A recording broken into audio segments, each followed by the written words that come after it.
Bonsoir à tous, merci de choisir Al-Oula pour vous informer. Tout de suite le sommaire de votre journal. Tarazout, un lieu incontournable des environs d'Agadir, situé à flanc de montagne. Ce lieu paradisiaque séduit grands et petits en cette période de vacances. On y trouve paix et sérénité. Nous irons également au Moyen Atlas à la découverte du lac de Tigilmamim, un lac d'altitude très difficile d'accès, mais les amoureux de l'aventure en raffolent, ils y trouvent leur compte. Dans ce journal, nous parlerons également de la 14e édition du Festival des musiques des Cimes d'Imilchil. L'événement vise à mettre en avant le patrimoine musical très riche du royaume. Ce lundi 13 août est le premier Dhul-Hijjah de l'année 1439 de l'Hégire. Le croissant lunaire annonçant ce mois a été observé hier soir et par conséquent, Eid al-Adha sera célébré dans le royaume le 22 août courant. Le mercure toujours très élevé dans plusieurs villes du royaume selon un bulletin spécial de la météorologie nationale. Demain, mardi, le temps sera toujours assez chaud. Avec Chergui, il fera entre 38 et 43 degrés. À Gersif, Khmissat, Ribga, Fqih Ben Saleh, Ql'at Sragna, Stat, Marrakech, Rhamna et Taroudan. Et non loin de Taroudan, Tarazout est le paradis de tous les surfeurs qui trouvent des vagues puissantes sur un littoral atlantique à perte de vue.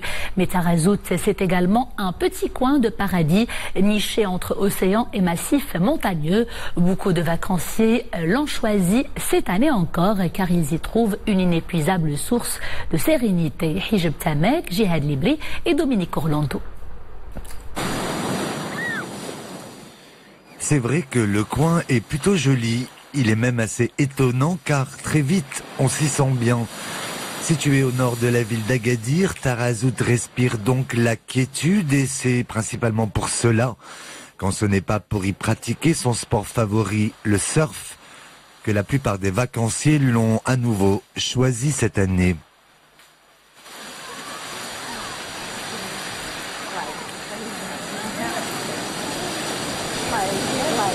Vous savez, vous me demandez mon avis sur la région, sur Tarazout. Faut pas me demander à moi, je suis une grande amoureuse de Tarazout, notamment l'été, parce que l'été, je vois revenir tous les Marocains qui sont partis le reste de l'année travailler, et lorsque l'été arrive, ils reviennent dans cette région parce qu'ils cherchent la nature. La nature est belle ici, on a la chance d'avoir un océan magnifique, une eau transparente, pure.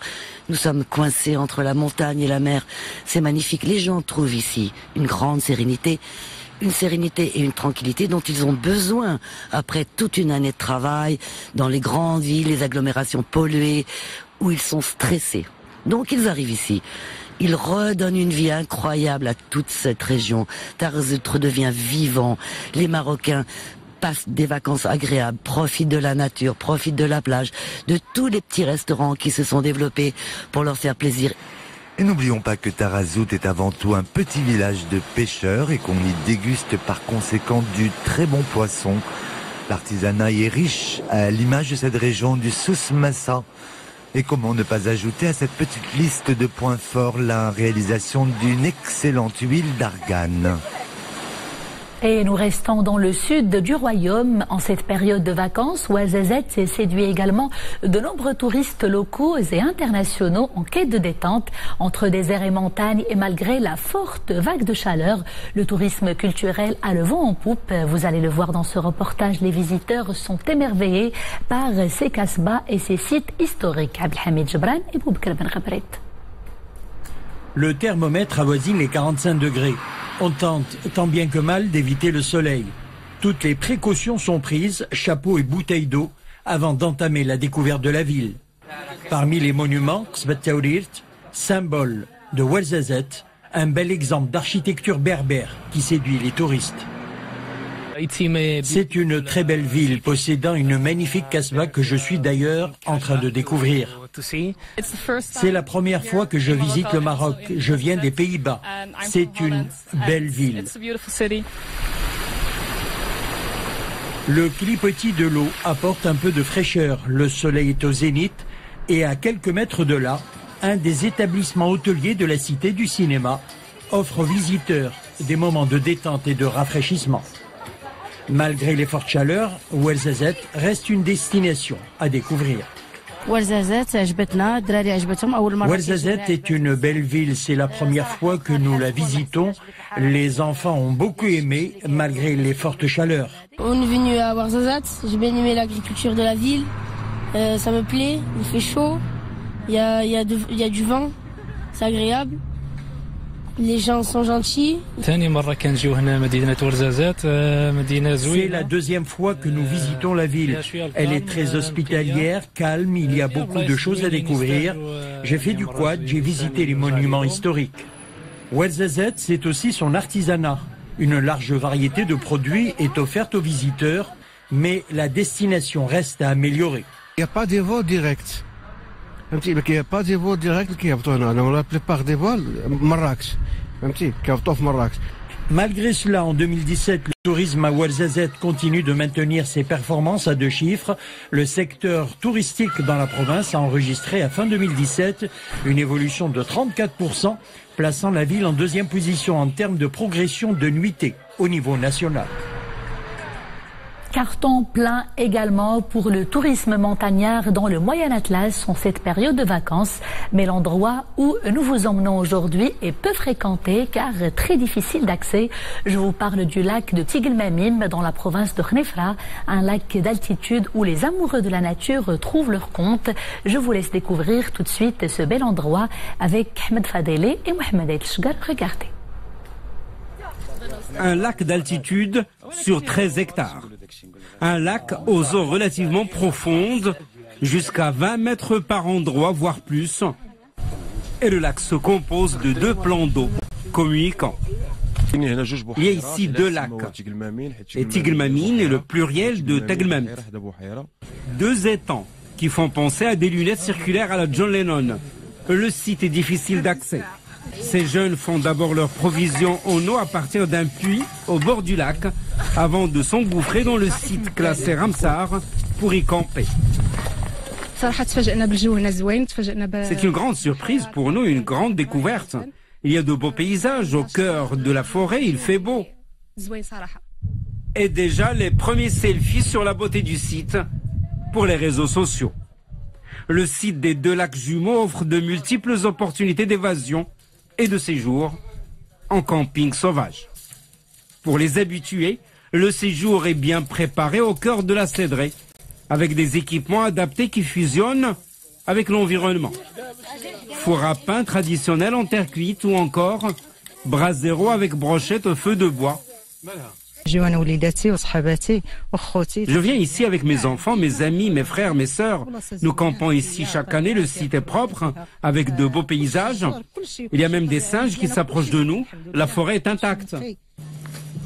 Et bien évidemment, l'activité principale pour les plus jeunes, c'est la baignade. Et pour les moins jeunes, la pêche sportive au brochet. Pour les passionnés de la nature, les randonnées pédestres dans la Cédrée sont un vrai plaisir, une véritable immersion écologique dans le monde de la biodiversité. Il y a une diversité écologique très intéressante. Il y a tout ce que vous cherchez. Il y a de l'air frais, il y a de la forêt, il y a des lacs, il y a de l'eau. Il y a tout ce que pourrait chercher un Marocain pendant cette saison estivale. Le lac Tigelmamine est situé à 1630 mètres d'altitude, au cœur de la Cédrée d'Ejdiri Zayan, dans le Moyen Atlas, à 35 km de Khnefra. La crise syrienne à la une de l'actualité internationale avec cette explosion dans un dépôt d'armes dans la province d'Idlib. Selon un bilan provisoire, l'explosion a causé la mort de 69 civils, dont 12 enfants.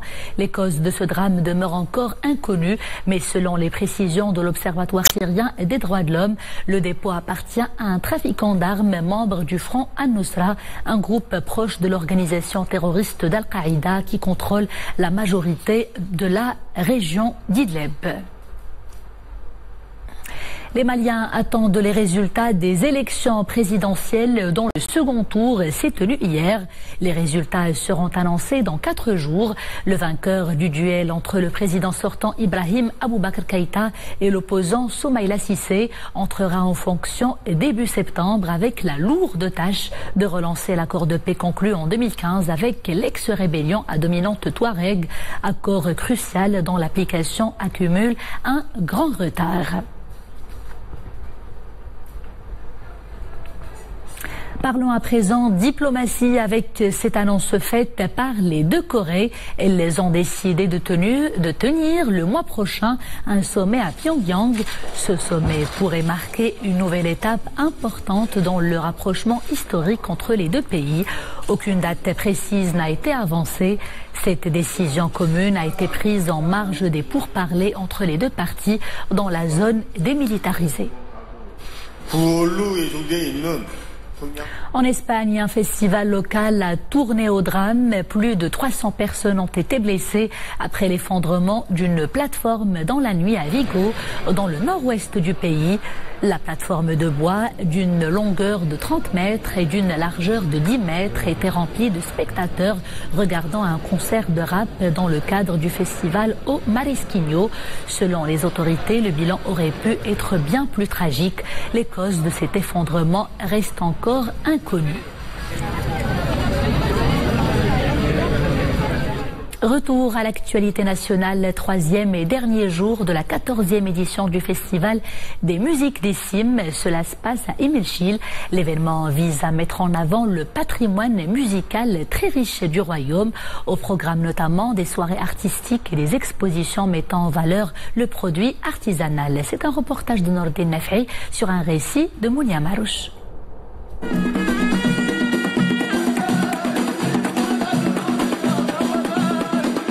Épaule contre épaule, balançant les bustes d'avant en arrière et en battant les pieds au rythme des tambours. Ce tableau artistique est une histoire de musique, de passion et de partage. Depuis 14 ans, chaque été, le village d'Imilchil devient capitale mondiale de la musique d'Ahidos.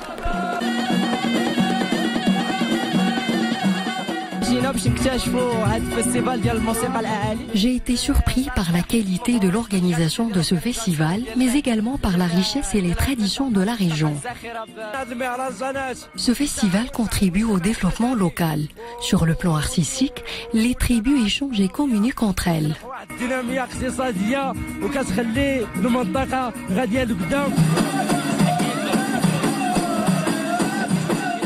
3 jours durant, les visiteurs vibrent au rythme et ondulation de la troupe Ahidos. Une ambiance de fête et d'allégresse, mais aussi un levier pour la promotion du tourisme dans la région.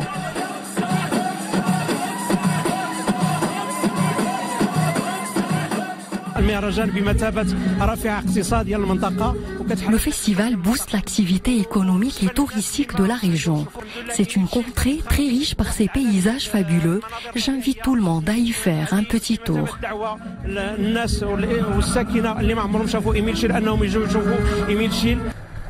Mais on ne quitte pas Imilchil sans visiter cet écrin naturel, 2 légendaires lacs, Isli et Tislit, formés, dit la légende, par les larmes de 2 jeunes dont les parents, chefs de tribu, ont refusé le mariage.